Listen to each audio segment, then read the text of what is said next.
My name is Special Agent Rebecca Henderson. Thursday on NBC. There was an explosion at a top-secret prison. Some of the most infamous killers broke free. The hunting party is back. We're going in loud. FBI! The stakes have never been higher. The longer they're out there, the more dangerous they're going to become. And the killers You ever seen anything like this before? Not even close. have never been more twisted. This is next level. The Hunting Party, the thrilling season premiere, Thursday on NBC. On Deck is built to back small businesses like yours. Whether you're buying equipment, expanding your team, or bridging cash flow gaps, On Deck's loans up to $250,000 help make it happen fast. Rated A+ by the Better Business Bureau and earning thousands of 5-star Trustpilot reviews, On Deck delivers funding you can count on. Apply in minutes at OnDeck.com. Depending on certain loan attributes, your business loan may be issued by On Deck or Celtic Bank. On Deck does not lend in North Dakota. All loans and amounts subject to lender approval. This podcast is supported by the original organic bedding and bath brand, Koyuchi. Koyuchi has spent 35 years pioneering quality organic textiles, long before the word organic became, trendy. But words matter to Koyuchi. Words like craftsmanship, longevity, and wellness. So what does the word wellness mean to Koyuchi? It means that all of our products are absolutely free from harsh chemicals and dangerous toxins that can seep into your skin. It means effortless style that looks as good as it feels with naturally breathable, pre-washed organic cotton. And what does all of that mean to you? Well, it means that you can sleep well in Koyuchi's crisp, cool, luxuriously soft sheets that are ethically made and made with you in mind. Live well, sleep well with Koyuchi. Get 15% off your first order when you visit Koyuchi.com. That's Koyuchi.com to get 15% off. Koyuchi.com. This podcast is sponsored by Talkspace. Last year, I went through many different life changes. I needed to take a pause and examine how I was feeling in the inside to better show up for the ones who need me to be my best version of myself. When you're navigating life's changes, Talkspace can help. Talkspace is the #1 rated online therapy, bringing you professional support from licensed therapists and psychiatry providers that you can access anytime, anywhere. Living a busy life, navigating a long-distance relationship, becoming a first-step father, Talkspace made all of those journeys possible. I could speak with my therapist in the office. I could speak with my therapist in the comfort of my home. I was never alone.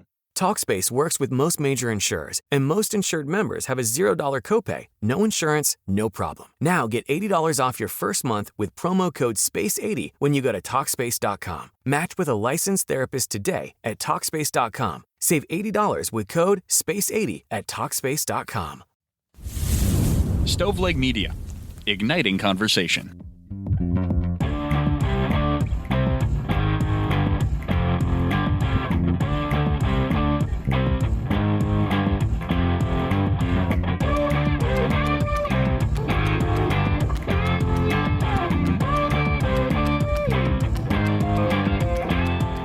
This is True Crime Cast. Jamie is always joined by John. John, I don't remember how to do this. It's been a while. Guys, we appreciate you sticking around and tuning in. Happy New Year. Happy January 2026. Yeah, first full Tuesday episode of the new year. We had a full episode for Patreon where we talked about the John Paul Miller case and talked with Beth Braden from Luna Shark, who has the inside track on a lot of what has happened and it is happening there. Great conversation. Beth is the best. So if you have an opportunity to support us on Patreon, that in and of itself is probably worth it. So we appreciate you for all of last year. It was a great year for our show. We're excited about this year and some things to come. And yeah, John, it's I'm pumped. I don't know. I don't like the New Year thing. Kind of excited about rejuvenated, if you will, about podcast. I hope so, man. We have a great way to start the new year. We have a new Patreon member in Amanda. So Amanda, thank you so much for joining Patreon. You joined right at the beginning of 2026 and we appreciate it. Amanda came in at the $3 a month level. So if you are like Amanda and want to listen to our exclusive episodes, then you can join for as little as $3 a month. Get instant access to all of our backlogged episodes, and you get early ad-free content when available as well. Like I mentioned earlier, we taken some time off. We got ahead for the holidays. I said I forgot how to do this. You know what I did do is watch a lot of true crime documentaries. Oh, okay. And I'm going to be honest, some of them were home runs and fantastic, and I can't wait to talk about some of those cases. Some of them we got coming up, including the yogurt shop murders. That was a good show as well. Some that did not hit home runs, but this was a good one, and this I think is a famous case aside from that documentary. So it was already on our list, and I'm excited to dive into it. Well, why don't you get the ball rolling, man? Yeah, going back 35-ish years, December 6th, 1991. That's not 35 years. Come on now. That's 15 years ago, max. Right? Golly, time is flying. 4 girls were working and hanging out at the I Can't Believe It's yogurt shop in Austin. That makes me think of butter. I can't believe it's not butter. That's the only time I've ever heard that. But yeah, it's a catchy title. It was a popular shop, and 2 of the girls have been working there. 2 were just visiting, but at this point they were closing up. Eliza Hope Thomas was born May 16th of 1974 in Austin.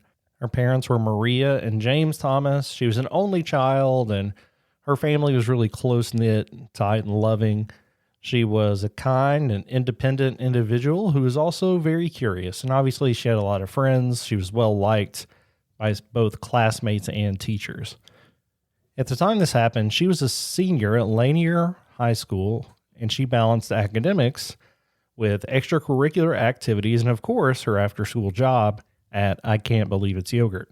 She played clarinet in the school band and sang in the school choir. Friends remember that she would be shy when she first got to know you, but once you did, she was very loyal and also pretty funny when you got to know her.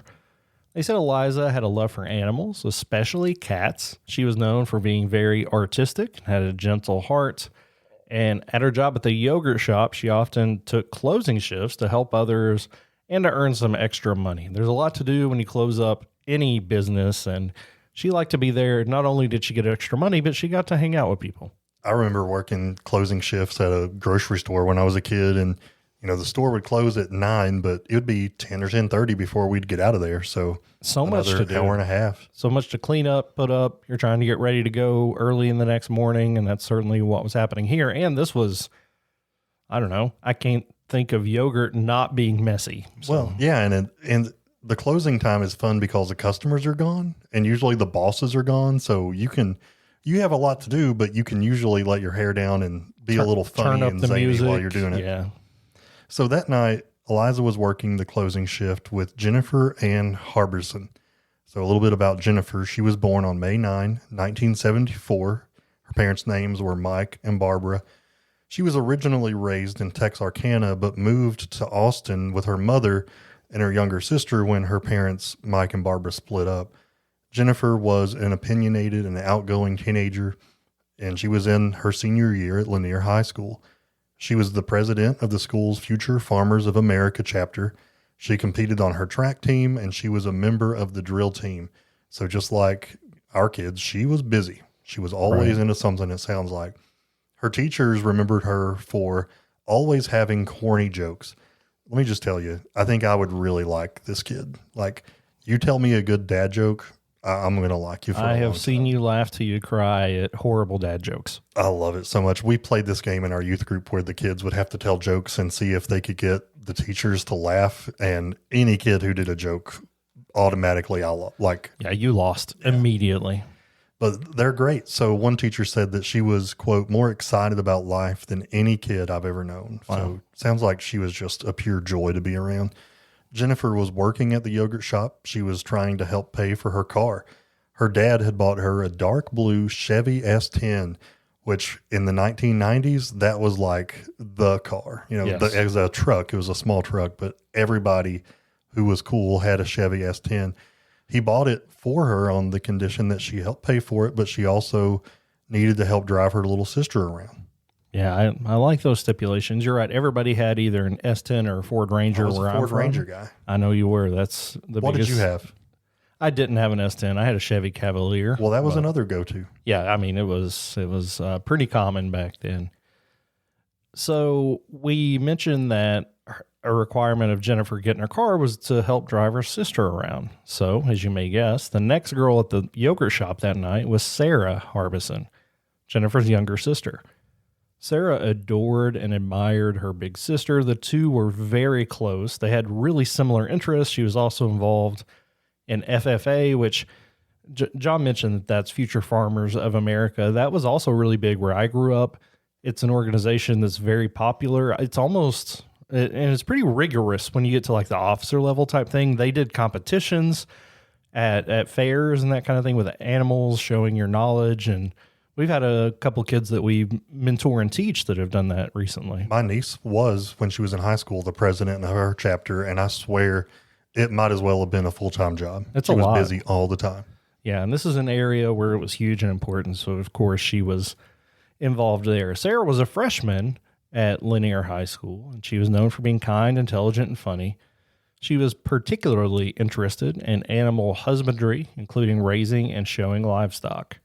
Sarah's friends would say that she was warm-hearted, spirited, and really mature for her age. And you have multiple kids at your house. I have multiple kids at my house, and their relationship, Sarah and Jennifer's, is one that, I don't know, I'm kind of jealous of. That doesn't necessarily exist in my house right now. I hope it does someday, but to have a close group of siblings with similar interests, and it's obviously Jennifer's been a really good example for Sarah because Sarah's doing really well. It often happens when kids get older and they're adults, but to have that at home when they're both teenagers would be, like, I don't know what I would do with myself. Yeah. When my kids get along, I look at my wife, I'm like, what's happening? Is someone dying and I don't know it? Somebody's really mad. So that night, Sarah had her friend Amy Leigh Ayers with her at the yogurt shop, and she was waiting for a ride home from Jennifer. So Amy was born January 31st, 1978 in Austin. She was the youngest of the girls. She met Sarah at Burnett Middle School, where Amy was still in the 8th grade. Amy was described as free-spirited and endlessly curious. And like all the other girls, she was an animal lover who participated in the junior Future Farmers of America. In 1991, she was raising a lamb named Tootie as part of the FFA. And if you're going to have a lamb, I think that Tootie is the best name for Such a solid name. She wanted to be a veterinarian someday, and teachers said that she was very funny, kind, and a little bit of a prankster. So again, I think Amy would have been a fun kid to be around as well. It sounds like all these young ladies were a good time. They were good-hearted. They were good to each other and liked to have a good time. Shortly before midnight that night, and again, they're cleaning up the yogurt shop. That entails mopping the floors, taking out trash, putting away the yogurt left over from that night, getting the machines cleaned out, which sounds horribly messy, but they were in the middle of it. They were playing music, and right after midnight, a patrolman from the Austin Police Department contacted his dispatcher and said that he saw fire coming from the yogurt shop. Now, it was kind of in a strip mall area, so you could see the smoke coming, but when you get there, you can see it's directly over the yogurt shop. Something you wouldn't expect to see in a frozen yogurt shop. I'm sure there's not like a grill or something like that. So my first thought are like mechanical fire of some kind, an electrical fire of some kind. Yeah, so they called it in and they got firemen on the scene, and they got there and there was an actual fire in the back. So they rushed in and they put the fire out. But once they encountered a horrifying sight. After they put the fire out, they then noticed that there were 4 burned, nude bodies in the yogurt shop, and each had been shot in the head execution style. This is horrifying. I can't imagine putting out a fire and then seeing this. Like, this is just so disturbing to have to even think about. I know firefighters have to deal with death and injury, and they're trained to deal with those things. But in this instance, I think they thought they were just showing up to put out an electrical fire and let somebody else deal with repairs or whatever. Especially that time of night, you think this is something that's just a mechanical issue that caused a fire, and you're going to be in and out. And yeah, it sucks for the owners, but that's the extent of it. Well, that's the furthest from the truth. Yeah. And as you can probably tell, the victims were 17-year-old Eliza, 17-year-old Jennifer, 15-year-old Sarah, and 13-year-old Amy. Sarah Eliza and Jennifer were all gagged and bound with their own underwear. The youngest one, Amy, was found in a separate part of the shop. She was not charred like the other girls, but she had received very early third-degree burns on about 30% of her body. Amy had a sock-like cloth around her neck, and while the other girls only had one bullet wound in their heads, Amy had two. The police chased down thousands of leads that led absolutely nowhere. Most of the physical evidence that would have been on the scene had been destroyed by the flames or by the water that was used to put out the flames. And I'm not going to put any blame on the firefighters. I mean, they walked into a fire that little did they know they were walking into a murder scene. So, of course, they have to put out the fire.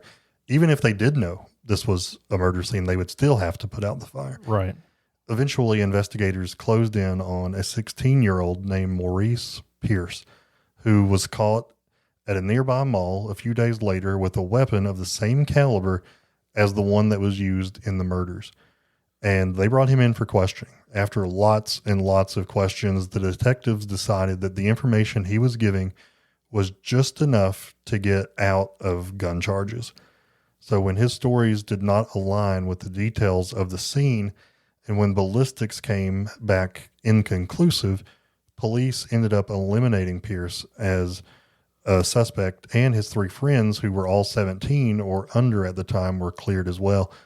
But that was not the end of their story. So in 1999, that was 8 years after the murders, the yogurt shop task force revisited the case and reviewed the original case files, and then they decided to bring in the four boys, who were now in their 20s, and they wanted to ask them some more questions. So Maurice Pierce, Robert Springsteen, Michael Scott, and Forrest Wilborn were all brought in and interrogated again. Springsteen and Scott eventually confessed and implicated one another in the murders. Pierce and Wilborn did not confess, but were implicated in the others' confessions. All four were ended up being arrested for capital murder in 1999. Again, that was 8 years after the original murders. Right. And, you stopped short of placing any blame on the firefighters because they had to put the fire out. I do get a little frustrated at this point of the story where you have somebody in custody and you're interviewing them and their story's not lining up, but the evidence is potentially there. The ballistics was inconclusive. I don't love ballistics anyway. Been pretty vocal about that, but he still fits the mold, right? So why would you eliminate him? I understand you're working through a lot of stuff. I don't see anything here that I think should have eliminated him as a suspect. Maybe put him further down the list to come back to later, but I don't know. Kind of frustrating to me that they had this guy they wanted to arrest in their office. And spoiler alert, things are going to change later. But even with what we've seen here, it seems like they kind of fumbled the investigation a little bit early on. And we're going to take a break. When we get back, we'll talk about what happened after the arrest and who we think actually committed the yogurt shop murders.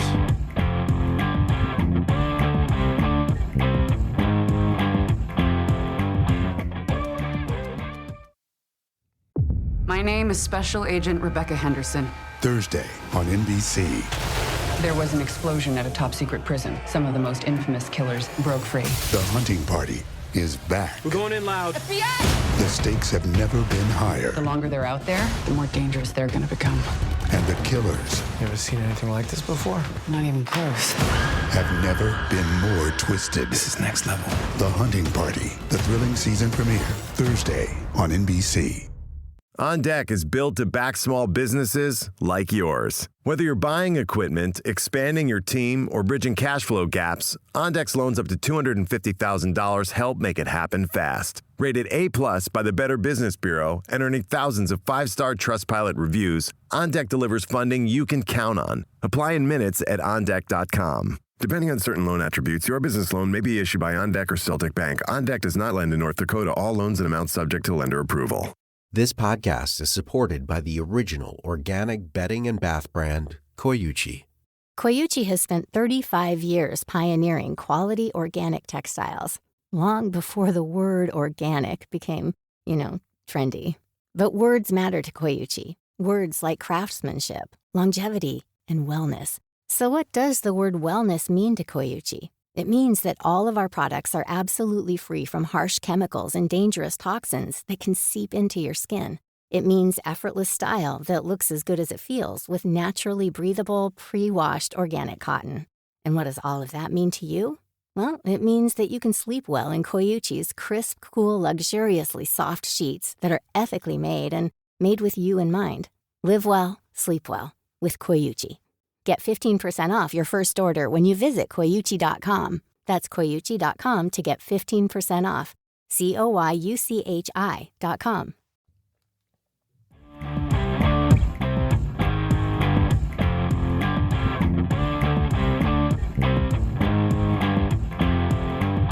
While all four were arrested for capital murder in 1999, a grand jury decided to indict only 3 of them. There was not enough evidence, according to that grand jury, to indict Welborn.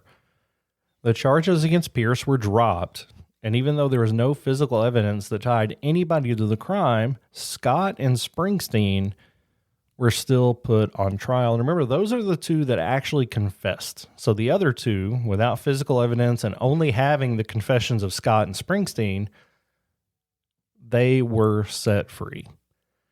These men said that their confessions were under distress.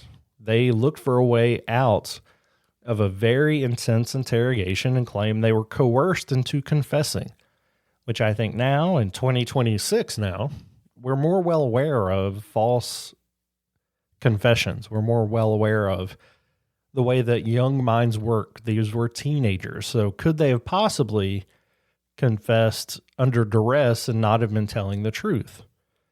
These confessions were the only hard evidence, if you will, presented by the prosecution at trial.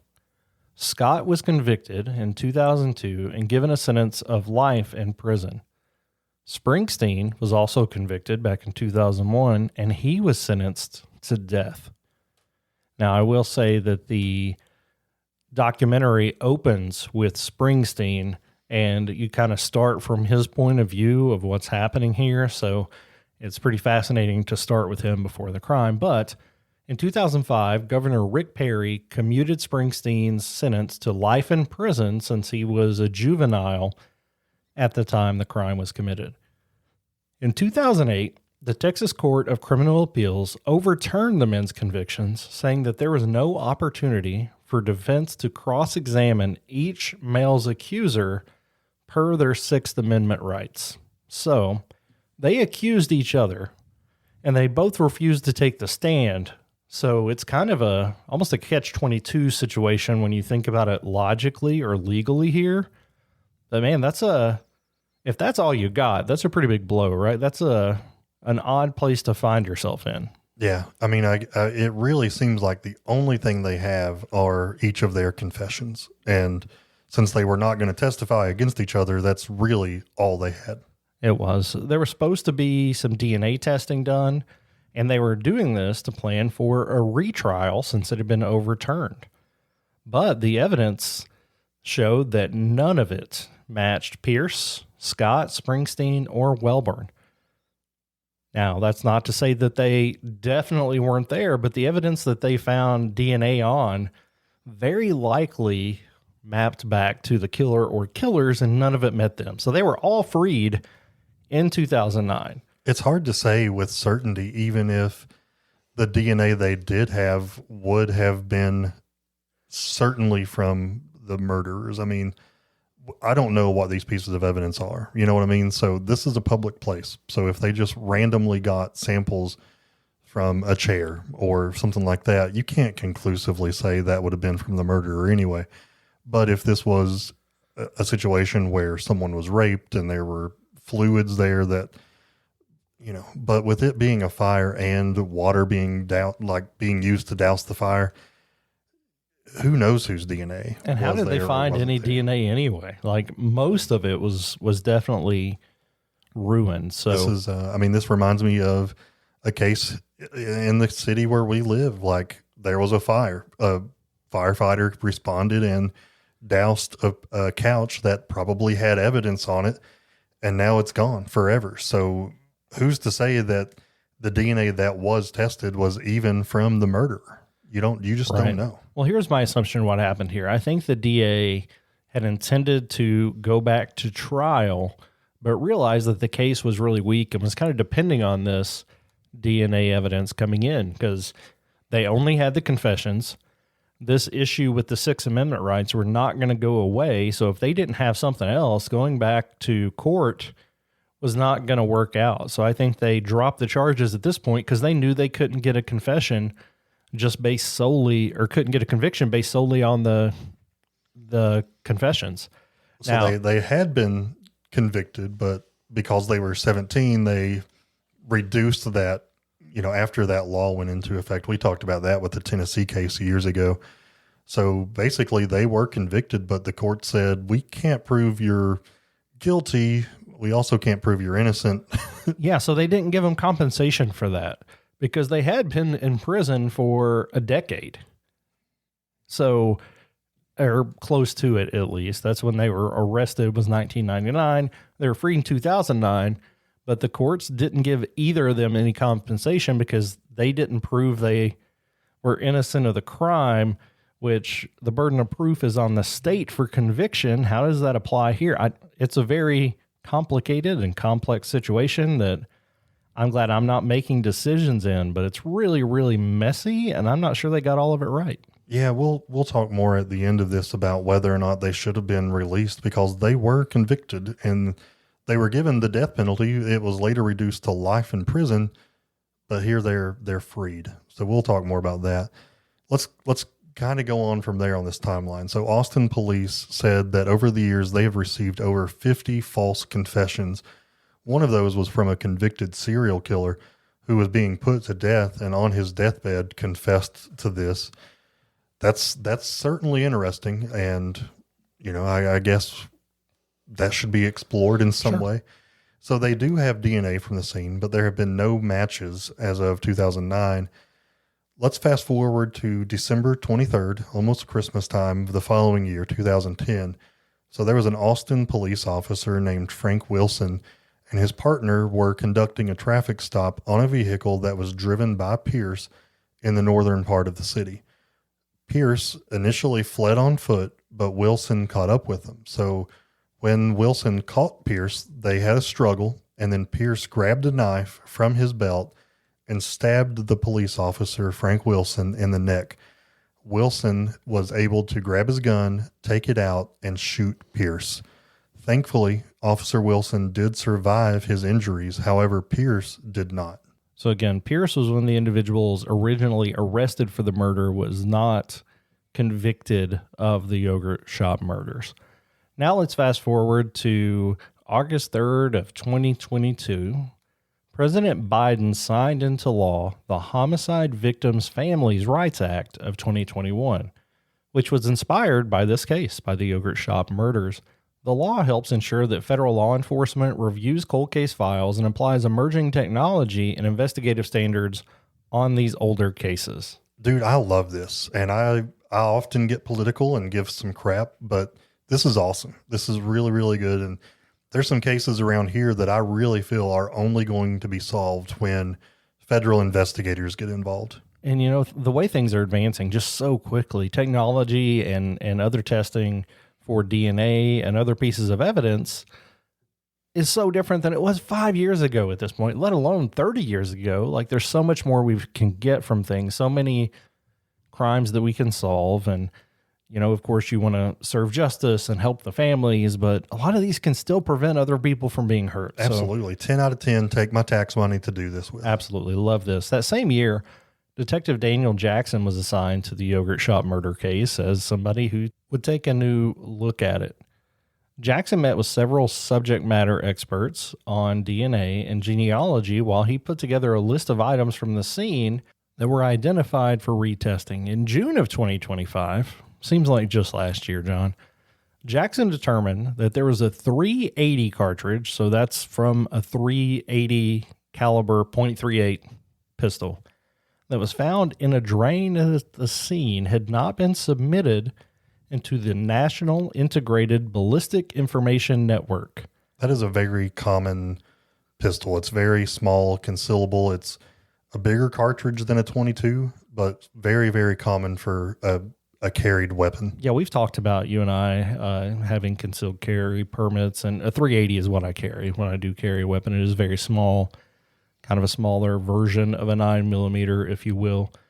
But so this database is called NIBIN. Great name. That's a National Integrated Ballistic Information Network again. So the software had been greatly improved since the last time they had taken a look at this case through that software. In August of 2025, he requested a YSTR search from all labs in the U.S. that keep YSTR profiles. And if you're wondering what the YSTR is, that's a DNA profile extracted from the Y chromosome specifically, so just dudes. One lab in South Carolina had a profile that seemed to match one of the samples from the yogurt shop murders. That profile belonged to a man that was known to law enforcement and had been convicted of multiple murders and rapes. And his name was Robert Eugene Brashears. Brashears' DNA was connected to a sexual assault and murder in Greenville, South Carolina.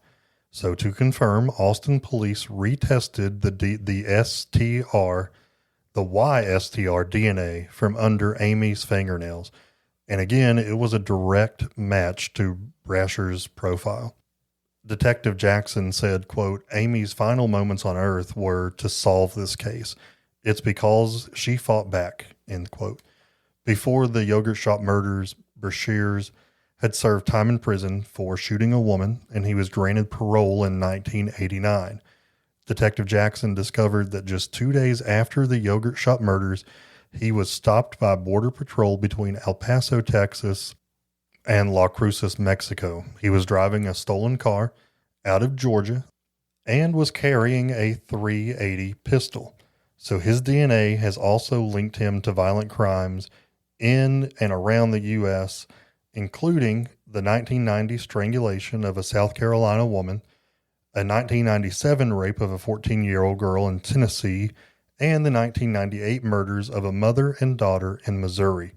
He never stood trial for any of these crimes. That's because in 1999, Brashears was in a police standoff when he shot and killed himself by shooting himself in the head. The gun that he used to commit suicide had the same serial number as the gun that he had in the car the couple of days after the yogurt shop murders. Then, ballistic tests showed the gun produced patterns consistent with the bullet casings that were found in the drain at the crime scene. So to be clear, we had this was under Amy's fingernails. Amy, the 13-year-old, she was found away from everybody else. Now, if you watch the documentary or do any research on your own, you'll see diagrams of where people were. And it really seems like the three older girls were in the same area, kind of contained, and maybe that Amy was running away when she was shot and then fought back. And she had this DNA under her fingernails, and it matched Brashears directly. So, of course, DNA is like, well, it basically excludes everybody else on Earth is the way that would work. So this is a great start and so much more evidence than they ever had against the four guys they arrested first. And then they start to use other pieces. So the weapon he was carrying, the round that it shot out at the scene that was found in the drain, all seems to match. Days after the murders, funeral services were held for each of the girls at St. Louis Catholic Church.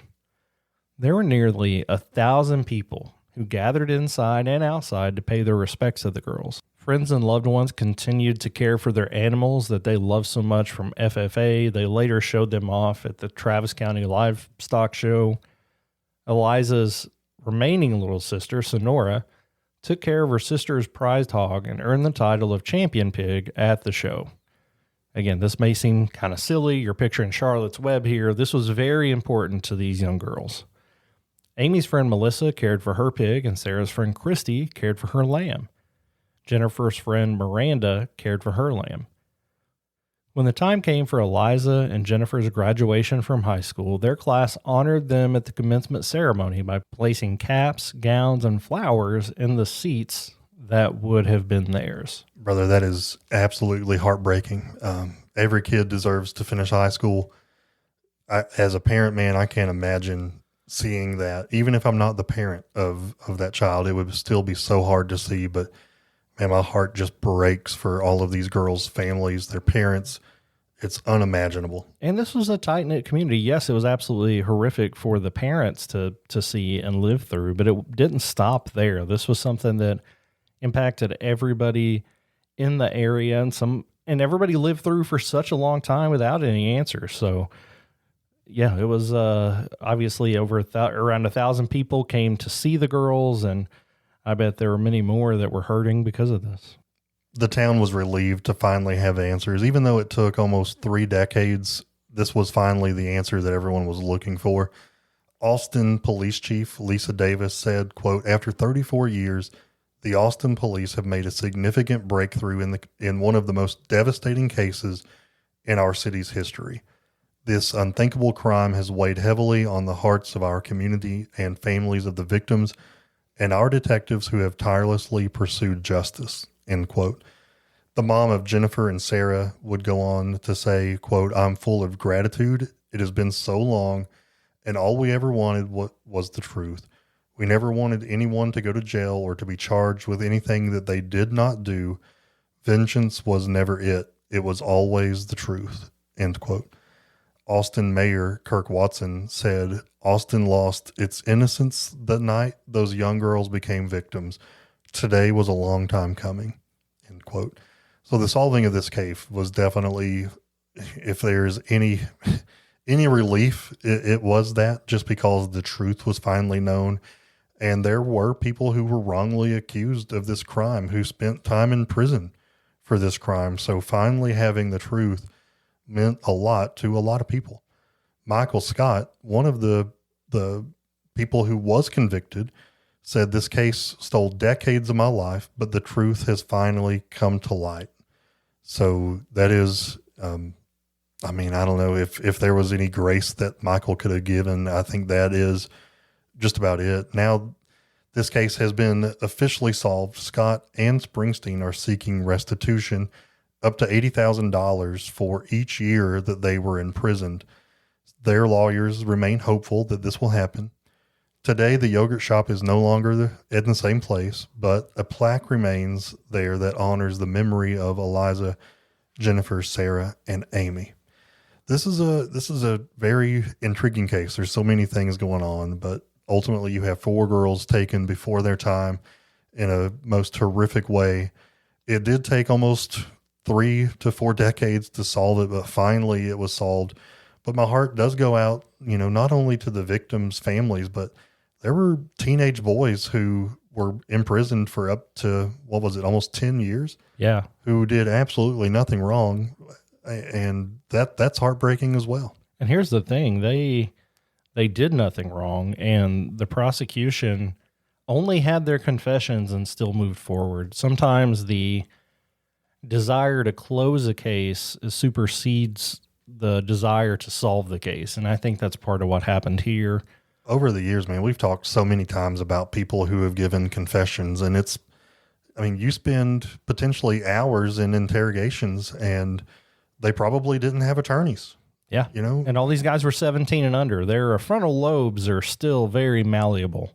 I would almost guarantee that was. I'm really proud of you. Thanks, buddy. I bet that, as a 41-year-old man, if you put me in a room with an officer for 48 hours and didn't give me an attorney or food to eat, I may confess just out of pure exhaustion, and you're looking for a way out of the room, and sometimes confessing is your only way out.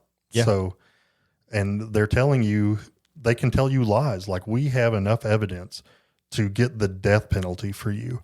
So just confess and we'll make it not your death, Right. So it almost behooves you to confess even when you did nothing wrong. Like, we've spent hours talking about this over the years, and it's still fascinating to me that someone would confess to something they did not do.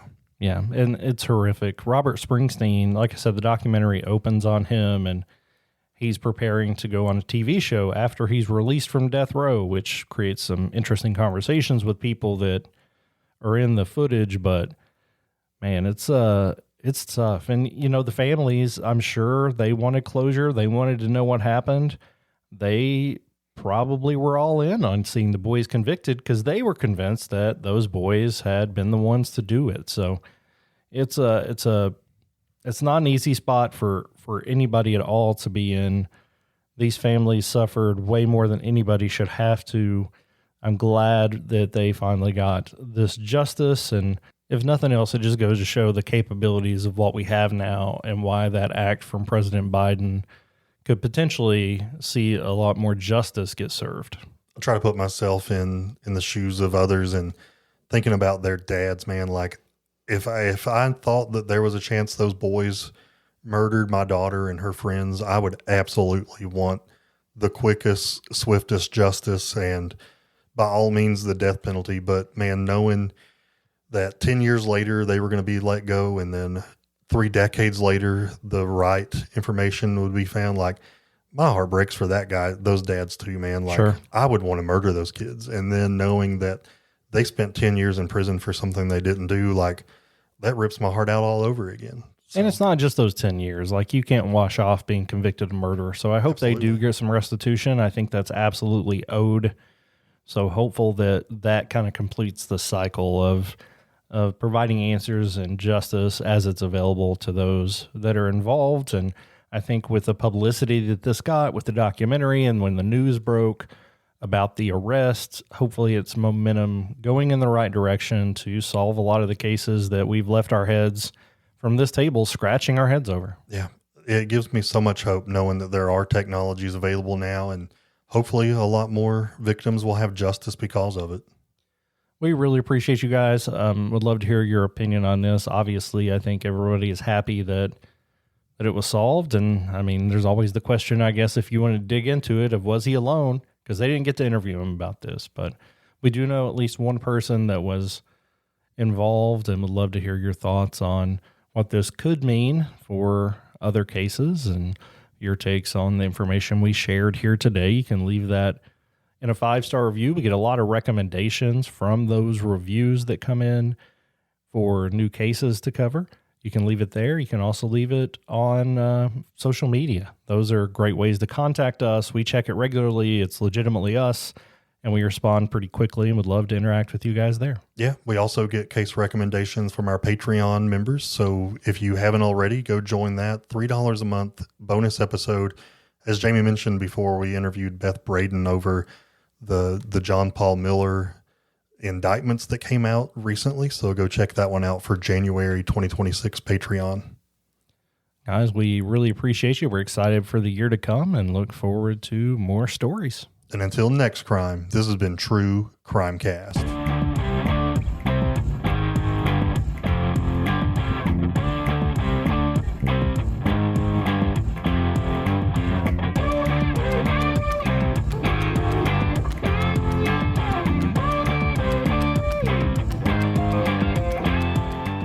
You've listened to True Crime Cast, distributed by Stoveleg Media.